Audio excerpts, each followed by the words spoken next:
warahmatullahi wabarakatuh. Hai, apa kabar anak-anak? Khususnya kalian kelas Tadris Bahasa Inggris A, Fakultas Tarbiyah dan Ilmu Keguruan IAIN Ponorogo. Semoga kalian dalam keadaan sehat walafiat dan kita bisa sesegera mungkin bertemu lagi di kelas untuk melanjutkan diskusi dan presentasi kita. Namun untuk saat ini kita akan tetap melakukan presentasi dengan media video yang hari ini akan dipresentasikan oleh kelompok 3. Silahkan diperhatikan dan nanti jika ada pertanyaan kita lanjutkan di kolom diskusi ataupun di kolom komentar.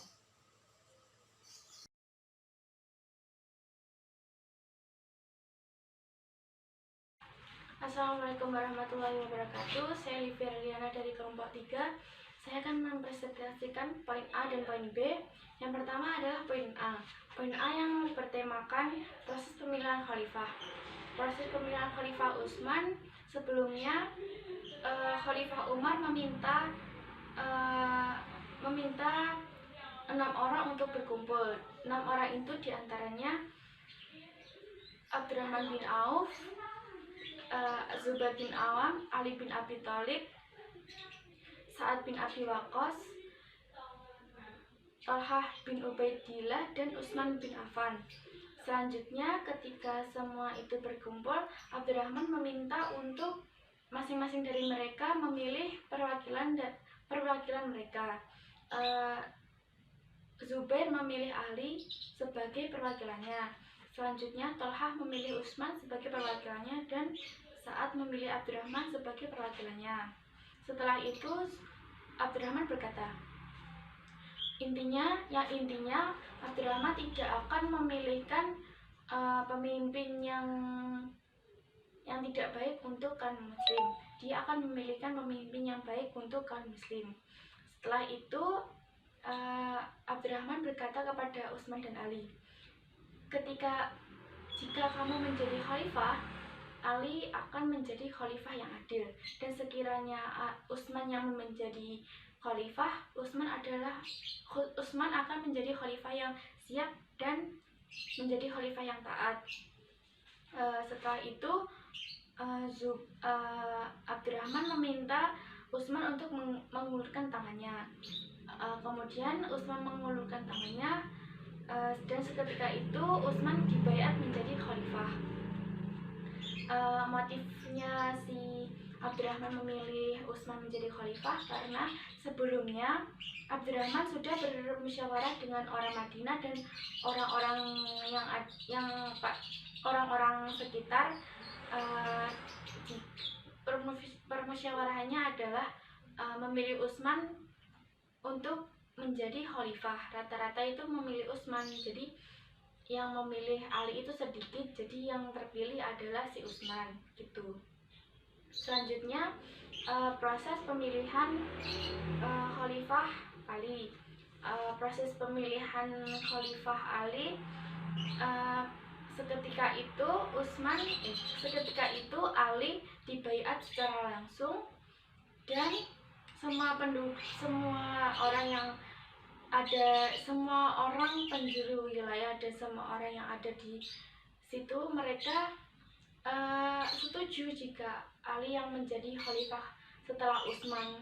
Tapi Muawiyah tidak setuju dengan keputusan Ali menjadi khalifah karena Muawiyah ingin kematian Utsman itu diadili terlebih dahulu, baru menentukan siapa yang menjadi khalifah selanjutnya, seperti itu. Jadi proses pemilihan Khalifah Ali sangatlah singkat karena setelah dulu ada 2 kandidat, Ali atau Utsman. Dipilihnya Utsman kan karena si Utsman lebih tua dari si Utsman lebih sepuh dari si Ali gitu.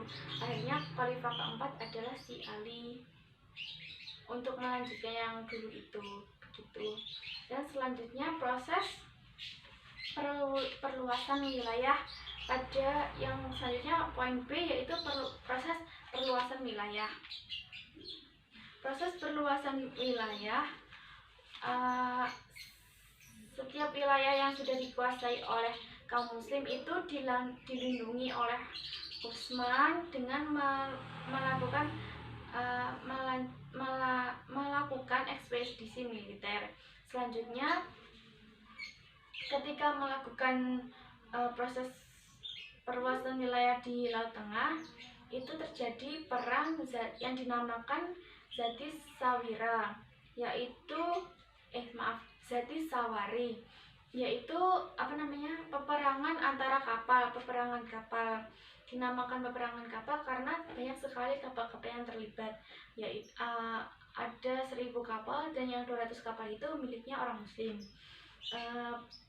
Peperangan itu terjadi antara tentara Romawi dan pasukan Islam. Tentara Romawi yang dipimpin oleh Konstantin dan tentara Muslim yang dipimpin oleh Abdullah bin Abu Sarah. Abdullah bin Abu Sarah, seperti itu. Selanjutnya,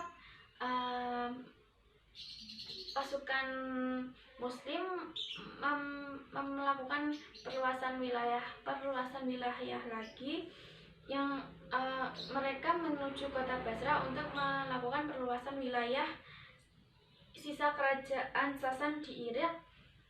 Jadi mereka itu melakukan proses perluasan wilayah di Irak itu. Selanjutnya, mereka menuju di beberapa provinsi sekitar Laut Kaspia untuk melakukan proses perluasan wilayah lagi.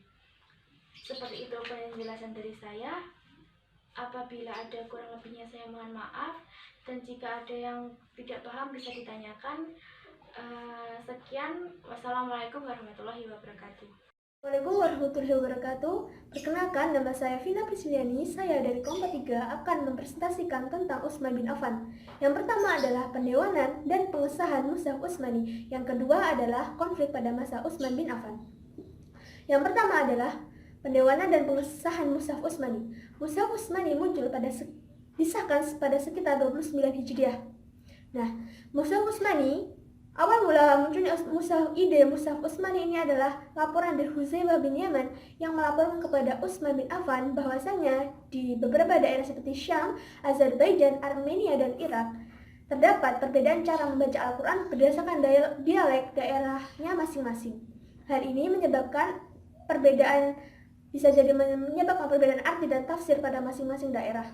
Maka dari itu Utsman bin Affan merespon ini dengan ingin menyatukan umat muslim pada satu bacaan mushaf yang akan mempersatukan bacaan dan tafsirnya. Selanjutnya, langkah-langkah yang dilakukan oleh Utsman bin Affan adalah yang pertama, Utsman bin Affan mendatangi dan meminta mushaf yang telah dikumpulkan pada masa Umar bin Khattab dan Abu Bakar As-Siddiq pada Hafsah istri Rasulullah SAW. Yang selanjutnya adalah membuat dewan atau panitia untuk menulis ulang Al-Quran yang diketuai oleh Zaid bin Sabit dan beranggotakan Abdullah bin Zubair, Sa'id bin Al-Ash, dan Abdurrahman bin Haris.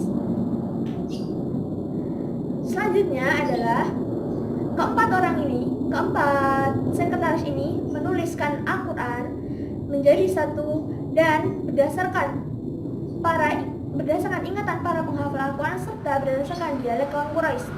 Kenapa dialek kaum Quraisy? Karena kaum Quraisy adalah kaum tertinggi dalam bangsa Arab. Dan juga Rasulullah SAW sendiri sejatinya berasal dari kaum Quraisy. Langkah terakhir yakni adalah memperbanyak serta mendistribusikannya ke beberapa daerah. Utsman bin Affan memperbanyaknya menjadi 5 mushaf, dan yang 4 disebar serta yang 1 tetap di Madinah. Yang 4 disebar di daerah Makkah, Suriah, Basrah, dan Kufah, dan yang 1 tetap di Madinah dan juga disebut sebagai mushaf al-imam atau mushaf yang utama. Selanjutnya adalah konflik pada masa Utsman bin Affan. Konflik pada masa Utsman bin Affan ini adalah dilantari dengan fitnah dan isu-isu yang disebarkan oleh Abdullah bin Sabah atau biasa disebut Ibnu Sauda. Ibnu Sauda melemparkan isu-isu dan beberapa fitnah kepada Utsman bin Affan, antara lain adalah yang pertama tuduhan nepotisme, yang kedua adalah Utsman bin Affan membakar mushaf yang ketiga adalah Ali bin Abi Thalib lebih berhak menjabat sebagai khalifah daripada Utsman bin Affan. Tuduhan nepotisme ini adalah lantaran Utsman bin Affan mengganti beberapa pejabat di beberapa daerah dengan orang-orang yang kebetulan adalah memiliki darah keluarga dari Utsman bin Affan sendiri. Contohnya, salah satu contohnya adalah Abu Musa al-Asy'ari yang sebelumnya adalah gubernur pada Basrah digantikan dengan Abdullah bin Amir. Hal ini dimanfaatkan oleh para orientalis dan juga pada masa modern, dan Ibnu Sauda menyatakan bahwa Utsman bin Affan adalah menganut nepotisme. Padahal hal ini dikarenakan warga Basrah sendirilah yang menginginkan Abu Musa al-Asy'ari turun dari jabatannya dikarenakan beliau terlalu hemat dalam membelanjakan uang negara untuk rakyatnya. Meskipun pada akhirnya Abdullah bin Amir, gubernur yang dipilih oleh rakyat Basrah sendiri, ternyata kurang cakap dan kompeten dalam memimpin Basrah. Selanjutnya adalah Utsman membakar mushaf. Ya, ini memang benar, Utsman memang benar membakar mushaf. Tetapi hal ini dikarenakan untuk mempersatukannya dalam satu bacaan mushaf Utsmani. Dan Utsman bin Affan membakar ini juga bertujuan untuk mempersatukan umat muslim. Yang selanjutnya adalah Ali lebih berhak menjabat sebagai khalifah dikarenakan Ali adalah memiliki hubungan yang lebih dekat dari Rasulullah dan termasuk as-sabiqun al-awwalun yang juga pemeluk Islam pertama pada masa belianya. Kemudian Utsman bin Affan pun juga tewas di tangan para pemberontak ini saat terjadi pengepungan di rumahnya. Sekian presentasi dari saya. Jika ada kurang lebihnya saya mohon maaf. Akhiran, wassalamualaikum warahmatullahi wabarakatuh. Bagaimana teman-teman? Sudah bisa dipahami materi tentang Utsman bin Affan dan Ali bin Abi Thalib? Ya. Jika ada pertanyaan, kita diskusikan setelah ini di kolom komentar. Dan kita akan bertemu lagi di pertemuan selanjutnya. Terima kasih atas perhatian kalian. Saya akhiri. Assalamualaikum warahmatullahi wabarakatuh.